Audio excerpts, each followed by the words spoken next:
ابوي اللي بيحكي عني دايما اني بركزش، يفكر حاله ملك التركيز بالعالم، هسه بتشوفوا انه هو اللي بركزش. ما فشرت انت بتفكرني ملصم زي حضرتك؟ طيب يلا يلا، بدي اعد للثلاثه وبدك تتمنى امنيه ببالك. بدي اتمنى امني. 1 2 3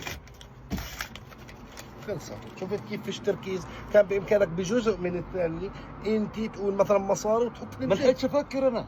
انا قلت ثلاثه، انا ما قلتش أبوش. من عد لل10، انا ما حكيت هيك.